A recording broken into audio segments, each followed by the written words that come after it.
Your brain or your intellect is your focusing mechanism, so it's important. Okay.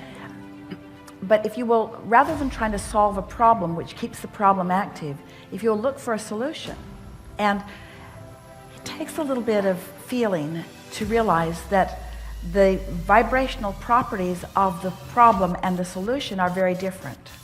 And sometimes when you think you're actually thinking about a solution, you're not. You're railing against the problem.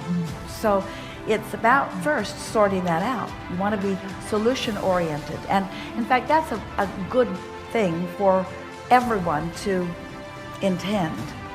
And it's easy to do. It comes up several times in every day.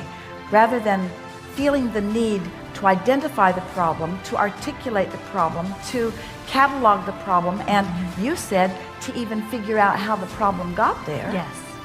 Because that's all all not helping. Problem oriented. That's all resistance inducing. That's all slowing it down. That's all muddying the waters. That's all obscuring the path. That's all confusing the intellect. So the way your intellect becomes more clear is by not introducing so many details that just bog it down, by starting in more general places. And then sometimes all of you have had the experience of some condition that had your attention and got worse, and had your attention and got worse, and had your attention and got worse. Then you got distracted. Usually those conditions weren't very severe. They weren't life-threatening. They weren't something that you were giving that you felt fear around, but they were conditions that were annoying.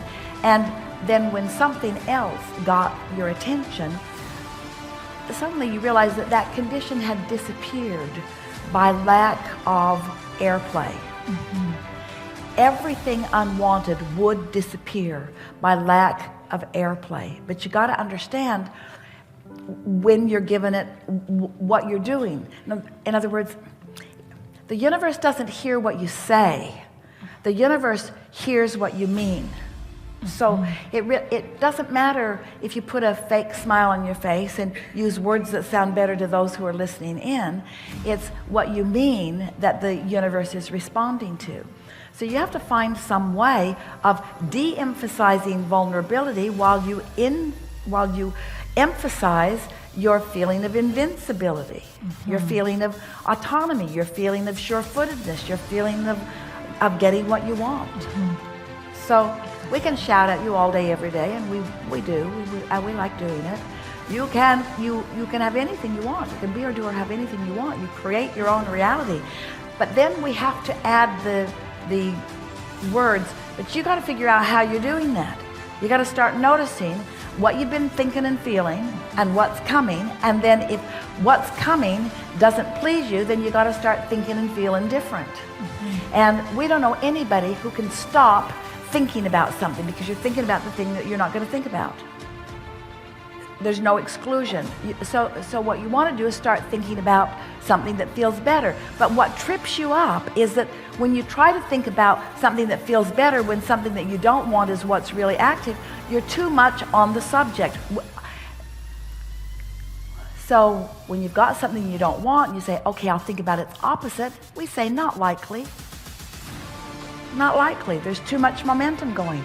But you could think about something else that you want, something else that's pleasing, that's not on the subject. Here are strong words. When you no longer do that thing you do that keeps you from being where you want to be, you'll be where you want to be. When you stop doing that thing, now that sounds negatively oriented, but you can't keep offering a vibration that has caused the creation of something without continue. In other words, got to stop doing that.